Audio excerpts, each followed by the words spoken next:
कुछ देर में हम सबका गला सूखने लगेगा, दर्द होने लगेगा, मुंह दर्द हो जाएगा गाते गाते। तो हमेशा नहीं गा सकते हम राधे नाम, शरीर की भी अपनी एक लिमिट है। तो जब थक जाए तो फिर क्या करें? तो उसके आगे का इलाज महाराज जी बताते हैं। थकहु नाम गाते जब राधे, थकहु नाम गाते जब राधे, थकहु नाम गाते जब राधे, थकहु नाम गाते जब राधे, थकहु नाम गाते जब राधे, थकहु नाम गाते जब राधे, श्वास श्वास जपु राधे, राधे राधे राधे, श्वास श्वास जपु राधे, राधे राधे राधे, श्वास श्वास जपु राधे, राधे राधे राधे,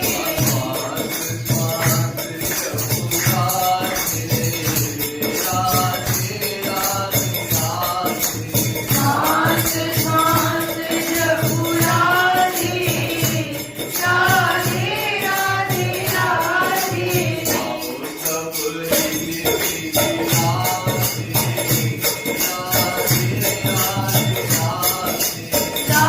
सब हिली हिली राधे, राधे राधे राधे, गाओ सब हीले हीले राधे, राधे राधे राधे,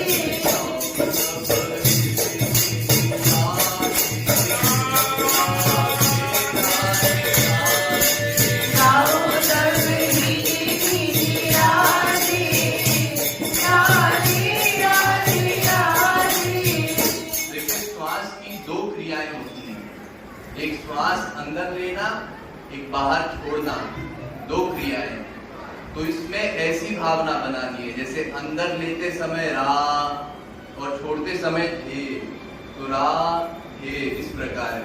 या जिन लोगों को युगल छवि ज्यादा प्रिय हो वो इस तरह की भावना बनाए कि राधे और श्याम, राधे श्याम, इस प्रकार का अभ्यास करना है। कहीं भी हो हम इसी को रूप ध्यान कहते हैं। कुछ समय हमको थोड़ी देर को मिला है, अपनी श्वास के अनुसार उनका नाम का जाप करना और रूप ध्यान सहित। तो इसीलिए थकहु नाम गाते जब राधे, थकहु नाम गाते जब राधे, थकहु नाम गाते जब राधे, थकहु नाम गाते जब राधे, श्वास श्वास जपु राधे, राधे राधे राधे, श्वास श्वास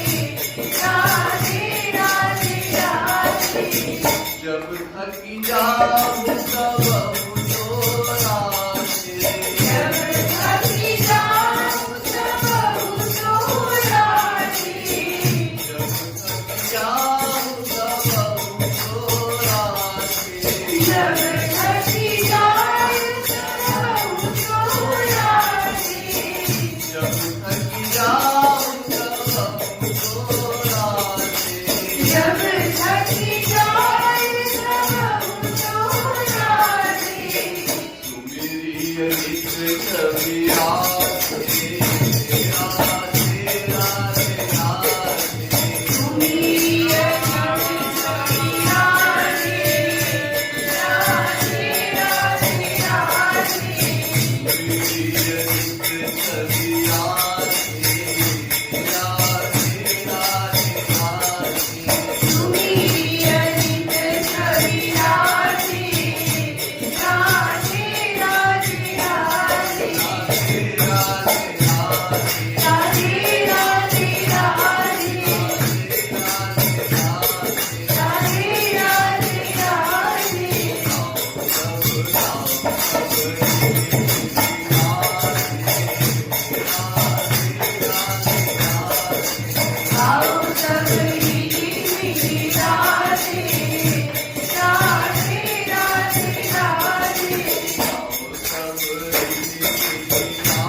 राधे राधे राधे जब हम श्वास के द्वारा भी उनका नाम जप करते हुए थक जाए फिर क्या करें? फिर इंद्रियों का वर्क बंद कर दें, ये श्वास पर ध्यान देना बंद कर दें, राधा रानी की छवि का हम चिंतन करें। देखिए कोई भी काम हम करते हैं, शास्त्रों में 9 प्रकार की भक्ति बताई गई है। 9धा भक्ति जिसको कहते हैं श्रवण, स्मरण, कीर्तन, अर्चन, पाद बंदन, पाद सेवन, वंदन, दास्य, सख्य और आत्मनिवेदन। ये 9 प्रकार की भक्ति है और सब साधक अपने अपने अनुसार कोई भक्ति करता है। किसी को दास्य भाव पसंद है, किसी को सख्य भाव पसंद है, किसी को पूजा अर्चना करना पसंद है, किसी को कीर्तन करना पसंद है, किसी को वंदना पसंद है। सबके अपने अलग अलग मार्ग, कोई मार्ग छोटा नहीं है, सब एक ही स्थान को पहुंचते हैं। इसलिए कोई भी मार्ग आपका हो वो अलग है, लेकिन चिंतन करना उसमें मेल है। मन का अटैचमेंट करना यही प्राण है। गौरांग महाप्रभु ने कहा मनेर स्मरण प्राण, मन का चिंतन जो है वही प्राण है। ध्यान करना ये मेन, कोई भी आप काम कीजिए उसमें मन आपका उनसे मिलना चाहिए। चित्त में भी संसारा, वेद में भी कहा गया है कि हमारा ये जो चित्त है यही संसार है। कोई चीज हम लोग देखते हैं तो उसको अपने अनुसार देखते हैं। जिसके जैसे संग में उसका पला बड़ा, जिसकी परवरिश हुई है, जो जिस वातावरण में पला बड़ा है उसी के अनुसार सब चीजों को देखता है। तो इसके लिए मन का अटैचमेंट मेन। गाओ सब हिली मिली राधे राधे राधे राधे, गाओ सब हिली मिली राधे राधे राधे राधे, गाओ सब हिली मिली राधे राधे राधे राधे, गाओ सब हिली मिली राधे राधे राधे राधे, करहु कीर्तन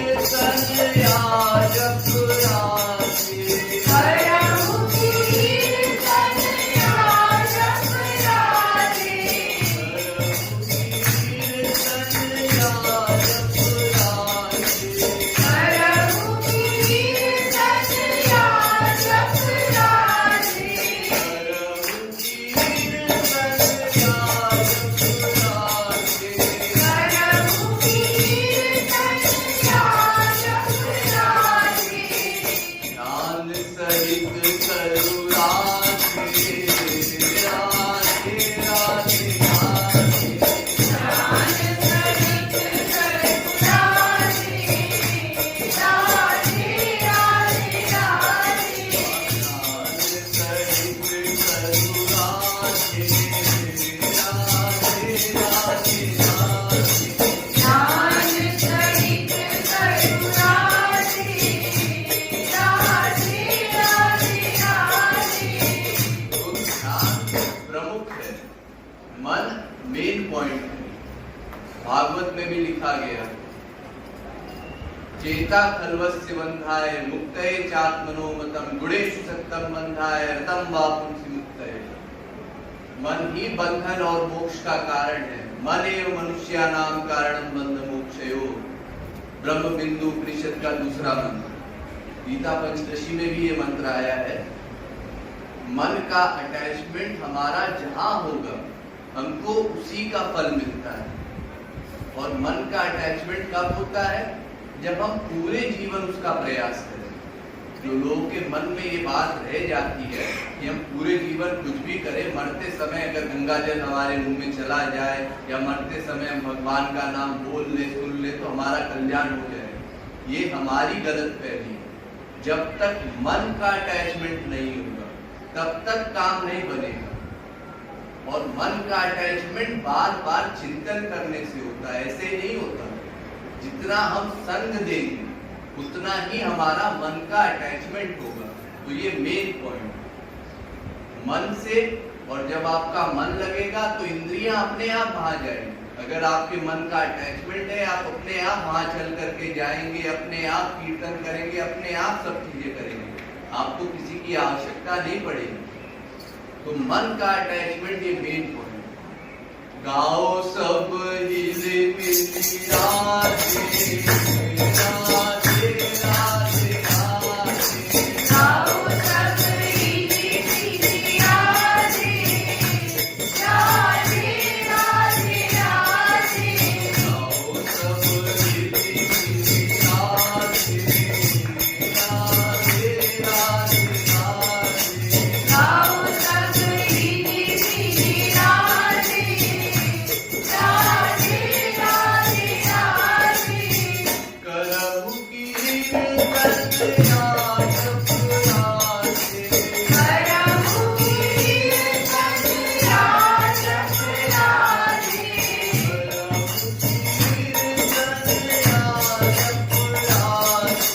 करहु कीर्तन याजक राधे। करहु कीर्तन याजक राधे। करहु कीर्तन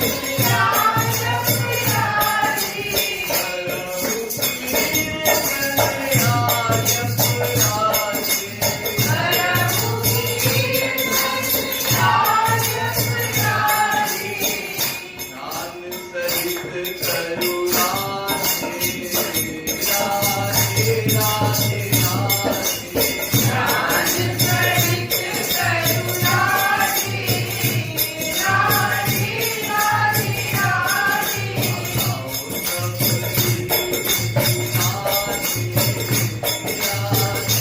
राधे राधे। गाओ सब हिले मिली राधे राधे राधे राधे।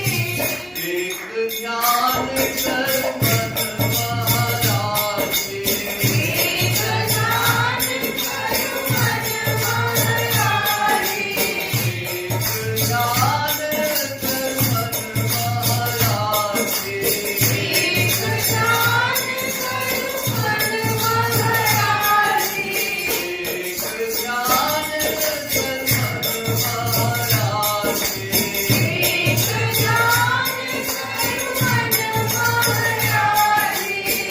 हरि सामने राधे राधे राधे राधे। हरि सामने राधे राधे राधे राधे।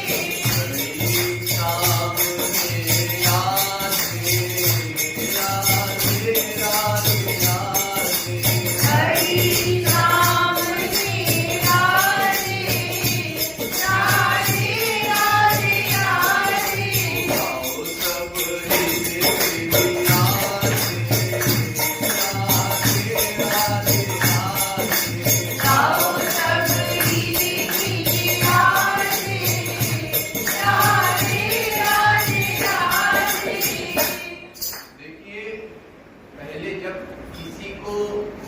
हम सोचते हैं तो सोचते हैं फिर बोलते हैं।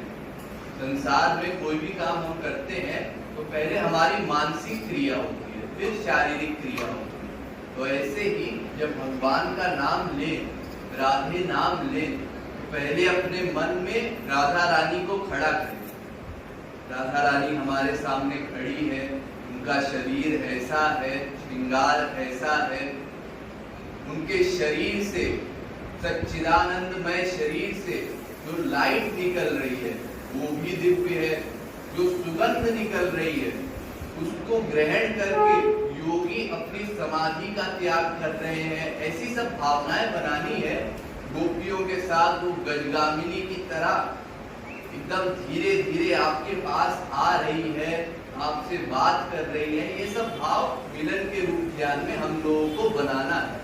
ये एक मिलन का रूप है और दूसरा योग का रूप है, वो उससे भी श्रेष्ठ। जैसे राधा रानी आ तो रही है लेकिन हमारी तरफ देख नहीं रही, हमसे बात नहीं कर रही है। हम इतने नीच है कि हम वहां होकर के भी उनके सानिध्य का लाभ नहीं उठा पा रहे हैं। हम मन में सोच रहे हैं कि अरे राधा रानी, आप तो पतितन की रखवार है, फिर आप हमारे साथ ऐसा व्यवहार क्यों कर रही हैं, फिर हमसे बात क्यों नहीं करती, फिर हमको दर्शन क्यों नहीं देती। ऐसी भावनाएं अपने अंदर बनानी है। और जब ऐसी भावनाएं हमारे अंदर बनेगी तब फिर हमारे अंदर दीनता आएगी, नम्रता आएगी। जब कोई व्यक्ति अपने आप को दीन मानेगा, पतित मानेगा, अपराधी मानेगा, तब तो भगवान के आगे झुकेगा। हम सबको भिक्षुक बन करके भगवान के आगे प्रेम की भीख मांगना है, उनसे प्रेम मांगना है, तब जाके हमारा लक्ष्य हल होगा। ऐसे नहीं हल होगा। जब ये हमारे अंतःकरण के विकार आंसू बन करके निकलेंगे तब हमारा काम बनेगा। अरे हमारी तो इतनी बुरी स्थिति है, इस देहाभिमान के कारण हम भगवान के आगे भी दीन नहीं बन पाते, वहां भी अकड़े रहते हैं।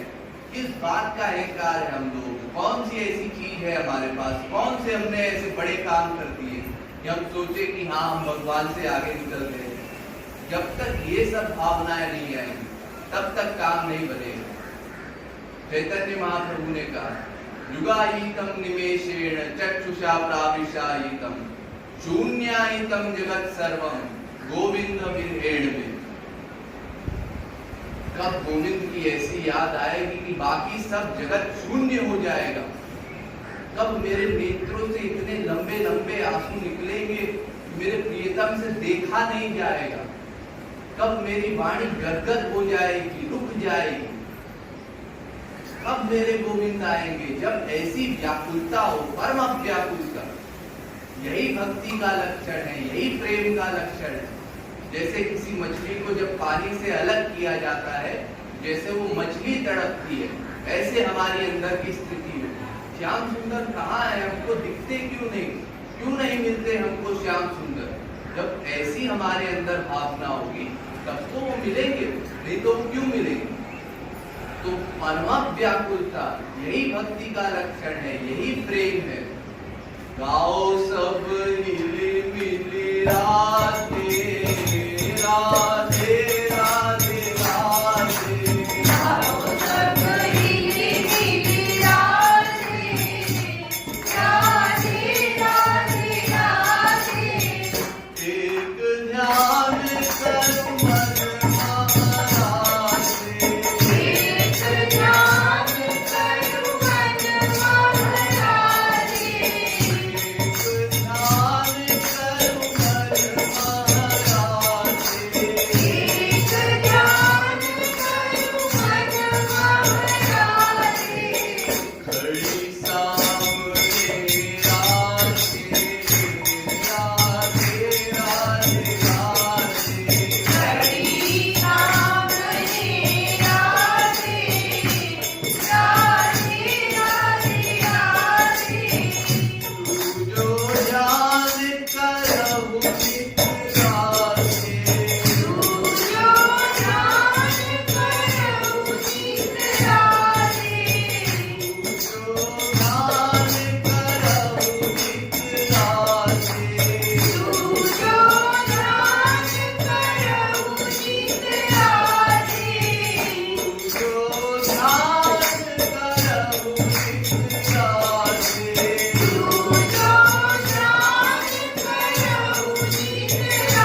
और वियोग का।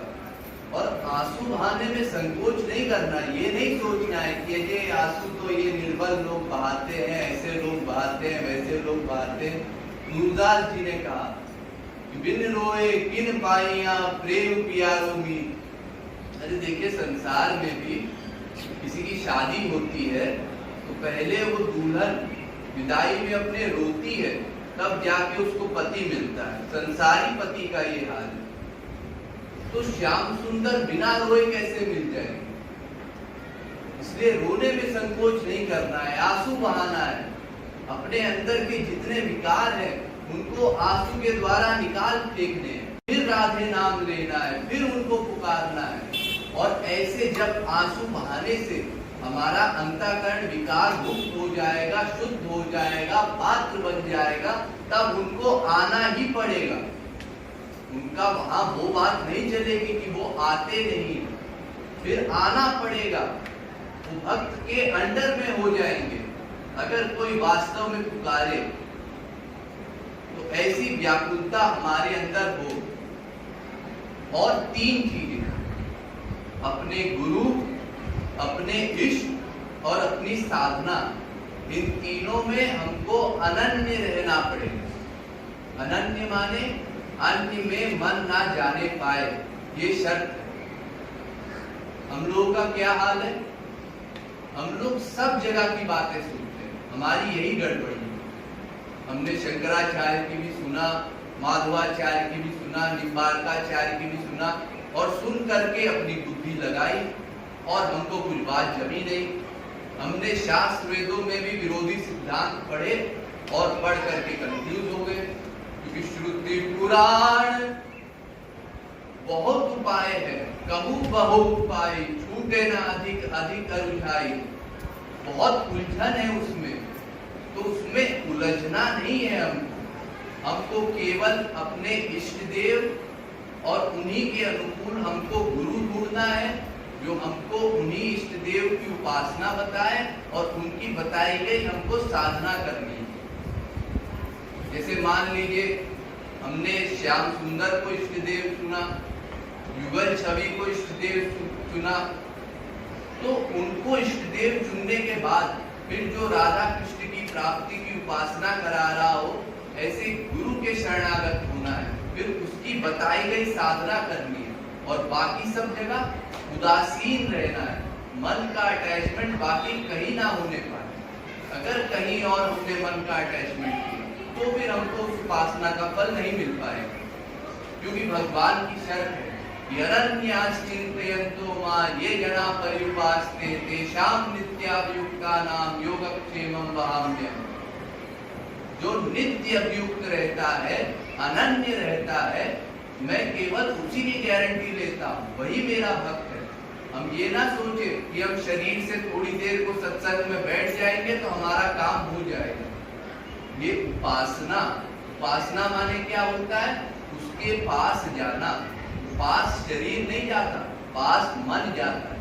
लेकिन इसका ये मतलब नहीं है कि आप सब घर में बैठ जाइए और कहिए हमारा मन तो कीर्तन में, क्योंकि हमारी अभी बहुत नीचे की स्टेज है।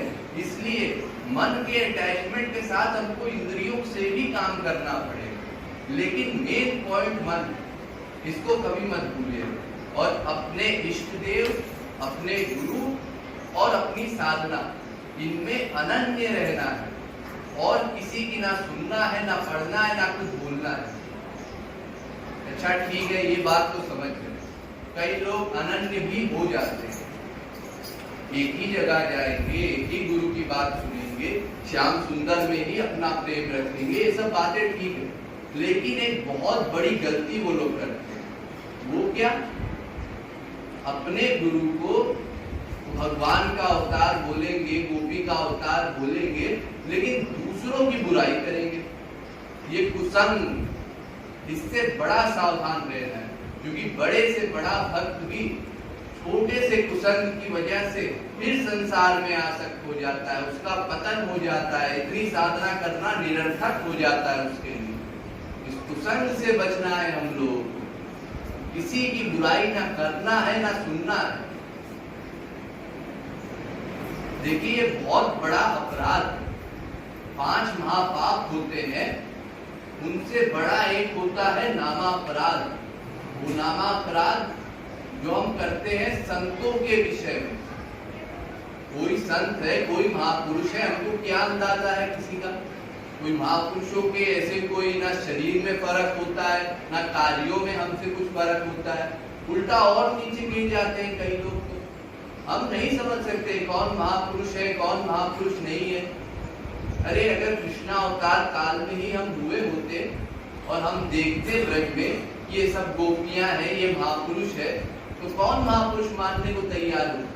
अरे सब गवार सी तो दिखती है, इतना इतना घूंघट रहता है, पागल पागल सी हरकतें करती है, कौन बोलेगा महापुरुष? कोई मानेगा ये महापुरुष?